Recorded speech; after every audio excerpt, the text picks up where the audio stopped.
Hello guys, this is Sean S here with a very special video today. By the time that I'm making this video, the review preview that I did back in July of last year is just about ready to have all of its batch complete. And coincidentally enough, both of them are the Sean's Yearly Reviews videos on Teenage Mutant Ninja Turtles Mutant Mayhem and Saving Bikini Bottom the Sandy Cheeks movie. And pretty soon, we'll be entering the third batch of reviews. These videos were not really done in one specific month, like what happened when I did my audio previews video back in July, because all the audio that I did were done around the exact same time. Although the Sean's Yearly Reviews batch is not the only thing that I'll be talking about in this video. Another series I did, which it's been a while since I've done anything with, is Sean's Network Reviews. Although, I don't know if I already stated this before in another video, but I'll say it here as well. I decided to put Sean's Network Reviews to the side for a while, because needless to say, I got exhausted and burnt out with the series for a while, and so after I got done with the review on Robot Boy, I decided to put Sean's Network Reviews on hiatus so that I could take a moment and breathe for a while, and after I did that, I decided to put most of my focus on Sean's Yearly Reviews, because that series is a lot easier to work on than Sean's Network Reviews, since shows have multiple hours to their name. But then around the end of 2024, I had so much and so little to say regarding the films Cats Don't Dance and Cars 2 that I struggled to really write the scripts, because I didn't have a lot to say about Cats Don't Dance, but I had so much to say about Cars 2 that I started making my head hurt to the point where I decided to just write down whatever I could think of, and when I'd get the approval of whoever checked the script, I'd basically record the audio. And I also started thinking a little bit more about Sean's Network Reviews. From the reviews on Robot Boy up until my review on Over the Garden Wall, what I basically do is that whenever watching an episode, I'd vent out what my thoughts are in a separate document of notes before moving on to the next episode, but watching movies for Sean's Yearly Reviews taught me something. Not everything has to have notes written about it, which I could presume was what was slowing me down. So when I did the script for my upcoming review on Bucky, Hare and the Toad Wars, I went with the decision not to take notes on the show because, and I don't know if I'm spoiling my opinion on the show too soon, but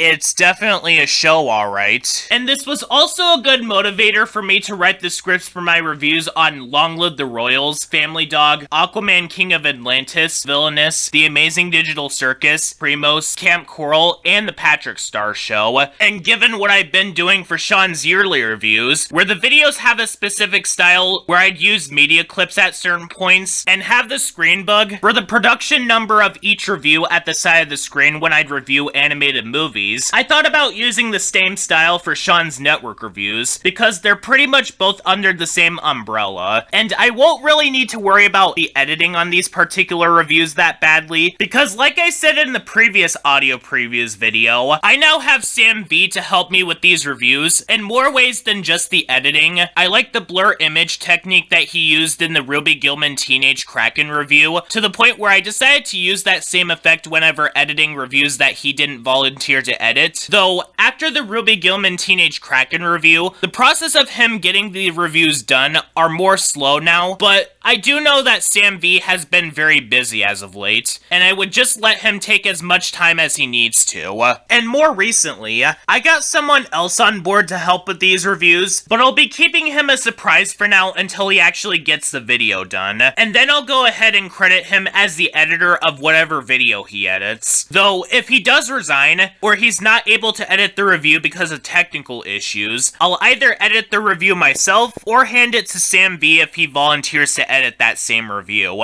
As this also happened when the anonymous editor, who was going to edit my reviews on Diary of a Wimpy Kid 2021, the 2017 MLP movie, and Gran Turismo, resigned from editing for reasons I won't disclose. I ended up editing the review on the 2021 Diary of a Wimpy Kid review myself, because I had the materials for months before he resigned, though he delayed the editing for months on end, and it was pretty difficult for me and him to reach each other because we live in in a different time zone, and Sam V months earlier did volunteer for the 2017 MLP movie review, and so when the anonymous editor who was wanting to edit the video resigned, I handed the materials to Sam V after getting all the images I need for the video. The video, fun fact, was actually intended to be the last video of 2024, but in actuality, it ended up being the first video of 2025, while the videos I made on Ivan the Incredible and Walking with Dinosaurs 2013 were supposed to be the first videos I made this year. And in regards to Sean's network reviews, if you're wondering about the different colors for each thumbnail I made for videos, those colors indicate that they were originally part of an experimental poll to indicate which reviews that people would want to see first and which one they'd want to see least. And by the way, another thing I need to point out is that if you do want to see me review some of these shows, I'll be getting to them at some point in time. It's just that they'll be scattered within the pile of shows that I'll be taking a look at. The only exception is with Zip Zip, because one of my viewers wants me to take a look at that show since they told me that the series is really bad, so I made an exception to see what the fuss is about. And no, I'm not basing my opinion on the show based off of what they told me, as I had to keep on saying now, but other than that, very rarely am I ever going to be breaking away from the binge list, because the goal is to basically get the smaller shows out of the way as the binge list gets bigger and bigger. I decided to do that in specific for the Amazing Digital Circus and Primos, because I was interested in talking about the Amazing Digital Circus because I have been watching the episodes as they'd come out, and Primos, I decided to go ahead and watch, as it was suggested to me by Sam V, whom is planning on making his own video on the show, which I do suggest checking out whenever he does that video. And I ended up having a lot more to say about Primos than I thought I was going to, and I even had Sam V edit the video, since I know for sure that he did watch the series. Though, I heard that Primos is apparently not getting a second season, so if I end up not doing a Sean's Network Reviews video on the show, that would be the reason why, since the show already had 19 episodes by the time that I decided to do the Sean's Thoughts video on the show, and the same thing also applies with Kamp Koral and the Patrick Star show. I did the script for the full Kamp Koral review to get my full finalized thoughts on the show out of my system, and the Patrick Star show, I decided to catch up on what I could watch, so I could also do a Sean's Thoughts script for the series as well. Speaking of reviews, the audio that I'm going to be showing previews of in this video are for the Sean's Network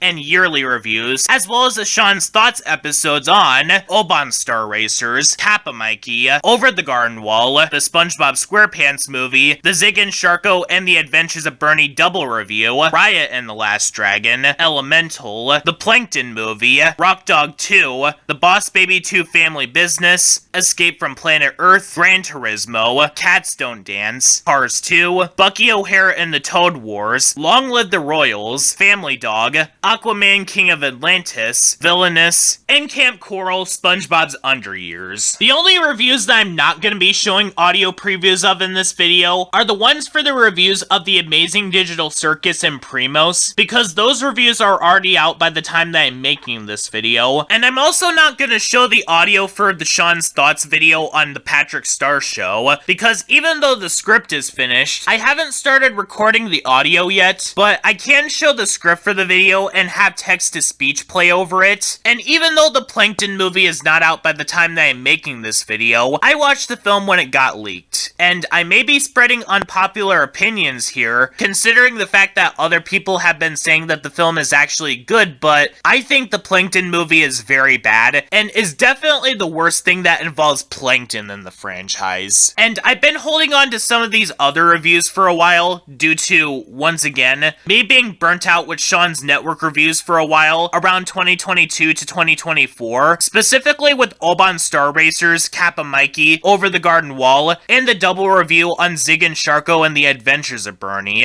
With all that being said and out of the way, let's get this preview started.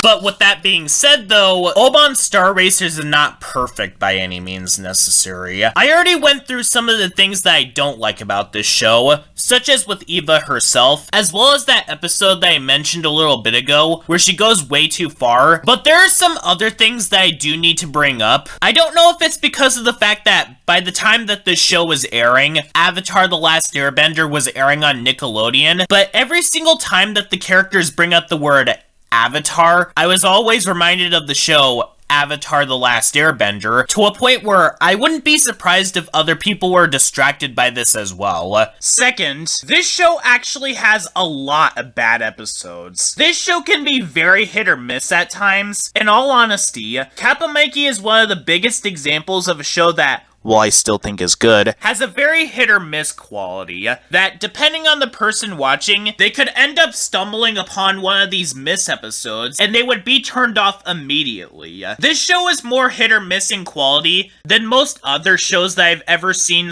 / reviewed, more than both Eek the Cat and The Angry Beavers. And as I said at the beginning, Over the Garden Wall is a dark show, but it makes sure to also add a bit of lightheartedness to make the show become bearable to watch in one sitting. On one part of this review, I'll be dedicating to Zig and Sharko, while the other, I'm dedicating to the spin-off The Adventures of Bernie. Since the Zig and Sharko half isn't going to take too long, and I have quite a few things to say about The Adventures of Bernie. And when it comes to the relationship between her and Sharko, that too is very wholesome and sweet, and gives this show enough charm to be able to watch multiple episodes of without feeling bored. Although, just like Planet Sheen, this show does have a major problem as a spin-off of the predecessor series, where there are aspects of the original series that you'd be wondering about while watching it. In Planet Sheen, it doesn't answer why Sheen's friends and family from Jimmy Neutron didn't end up getting worried sick about where Sheen went, and it also doesn't answer why Jimmy didn't go out looking for Sheen, despite the fact that he could easily locate him in space. This series, on the other hand, doesn't answer the question as to why Zig doesn't attempt to go out looking for Bernie, given that the original series had an episode where Zig actively freaks out when Bernie went missing. But this series completely sweeps this under the rug, and the characters from the previous series are indeed aware that Bernie got stranded out in the middle of the ocean, and yet the questions still remain unanswered. One of the major issues that I have with this show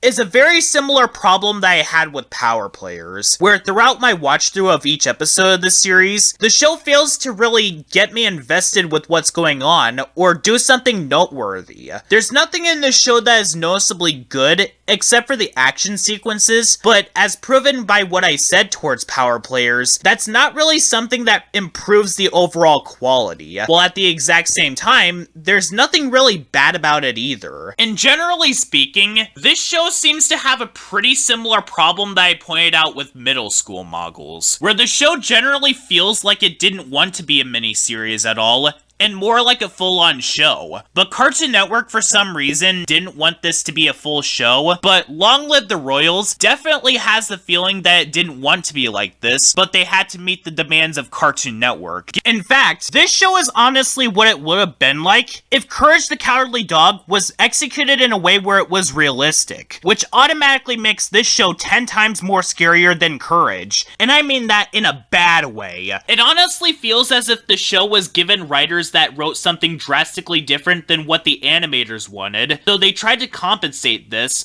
by filling every single crevice with wacky expressions for every single expression that a character makes, despite the fact that this show takes itself more seriously than Thundercats Roar. But for Villainous, the show gives off the impression that it wanted to do more with itself, and it was hoping that it would end up getting more seasons to flesh itself out, but they were stuck with 6 episodes instead. But just like what I pointed out with Middle School Moguls and Long Live the Royals, the show does not give off that impression that it was supposed to be a miniseries in the slightest. Speaking of what Spongebob is supposed to be about, what about the comedy? I gotta ask, what comedy does this show even have? It's just exaggerated faces and characters clumsily bouncing around the screen for 11 minutes. It's exactly what the post-sequel episodes get stereotyped as. This on its own is not inherently a joke. It's just characters doing things, and anything that they do end up doing that is effective, they end up running into the ground to the point where it's just not funny anymore. Squidward getting hit by a loose floorboard everywhere is not inherently funny. At least, not without a setup. One strength that the show excels at the most is its comedy and writing. Now granted, it's not seasons 1, 3 of the main show, but the humor works in its own way. The best way to sum up the humor in the show is that it's like the humor from the recent seasons of the main show, mixed with something like Bat at the Barnyard, meaning that a lot of the humor that the show is trying to go for is very random. but it's the kind of random that elevates the show to the status of generally being funny, and like I said at the beginning of this video, there was a possibility that the show could have ended up falling apart entirely, because there's no way that Patrick Star could work on his own without someone else to bounce off of, but the show manages to do this with flying colors. Mostly. Something that I really do appreciate about this movie is that even though, yes, this is a SpongeBob movie, and so yes, there are going to be jokes, this movie is the most cinematic of the bunch, in that the movie is actually fit to be released on the big screen. And the film is the most tear-jerking of them all. But all of what I said about this movie pales in comparison to the worst aspect of it, and that is the fact that this movie's view on morality, as well as the message of the film, disgust me on every single fundamental level imaginable. I could look past the fact that the writing is very bad, and I could also ignore how this movie desperately wants to be the next Avatar: The Last Airbender, because a lot of animated films I reviewed so far had these issues. But the movie blatantly telling its audience, as well as Raya, to trust others no matter what they did, personally rubs me in such a wrong way that it immediately takes away any sort of redemption that this movie could have had. And I think I know the reason as to why this movie is doing this. The film is style over substance, because I'll be completely honest, the animation is absolutely gorgeous in this movie. Some of the best animation from the studio yet, with the film's interpretations of elements like fire and water, with textures that are a lot more different than the last. Granted, there were films that had better animation in the exact same year that this movie was released, like Across the Spider-Verse or TMNT Mutant Mayhem, but the animation is amazing regardless. But that's the thing though, the film puts its animation first and puts its writing second. That's the first major issue that I have with this movie. This movie, just like Saving Bikini Bottom and Sponge on the Run, instead of committing to the idea of being a movie that revolves around Plankton, basically copies things that we've seen in the past and does absolutely nothing new with it. We've seen Plankton and Karen have a rocky relationship in the show already, many times in fact, to the point where it's honestly getting exhausting at this point. The only difference being that this time, Plankton is a lot more insufferable, and Karen has been pushed far enough to the point where she ends up becoming the antagonist of the movie. I also really don't like the addition of these two fans of Bodhi, who are foxes, because you could literally take out all of their scenes and dialogue, and you wouldn't miss anything. Not only do they not do anything for the plot, they're not even the reason why Bodhi gets back up on his feet. Angus Scattergood's robot was the reason why. Yes, a literal robot that is completely silent and is just meant to be the cat manager's assistant, added more to the plot than two fox children. Let that sink in. And generally speaking, this movie doesn't have a reason to exist in the slightest. This movie has barely anything new that we haven't seen from the original. To be honest, this movie feels like they just took the original and made it in a way where it's better structured and a little more crazy, but is generally not trying to be grounded in reality, almost as if this movie is trying to remake the original, but it's not supposed to be a remake. This is supposed to be a sequel, and this movie has no reason to even exist, because all this movie is doing is rehashing the first movie. And speaking of the characters, I don't have a lot to really say about them. Gary is just kind of there, but good God, I absolutely hate Squirt Supernova. I know, right? He's such a mean-spirited hack who's mean to everyone around him, and he just makes me so mad because he's such a giga-chad. And I hate him to death because I just hate him, okay? Why can't he be nice like my boyfriend? At least he treats me nicely. The idea of this movie does sound like it could make for a very interesting story, because the fact that this guy got his racing opportunity by playing a video game. With a more interesting direction, it could have been more interesting, but they squandered it by being the most bland and forgettable mush ever. So, what does this have to do with my discussion of Cats Don't Dance? Well, that's where the discussion comes in. What separates Cats Don't Dance from a lot of these other Disney clones, this movie, despite also contributing as a musical, is less concerned with trying to be like Disney, because it also realizes that it's a Warner Brothers movie, and what is Warner Brothers well known for? The Looney Tunes. So it completely fits with what the movie is trying to go for. And the more that he does these things in the movie, the more I realize that Mater shouldn't even be in this movie. He's just there for the ride, while these incompetent spies don't even suspect that Mater's been given the duties by this other spy car who ends up getting killed. While it is a good thing that Mater is not used as a plot device in the film, he's just as useful to the movie as Tom and Jerry were in their crossover movies with other IPs.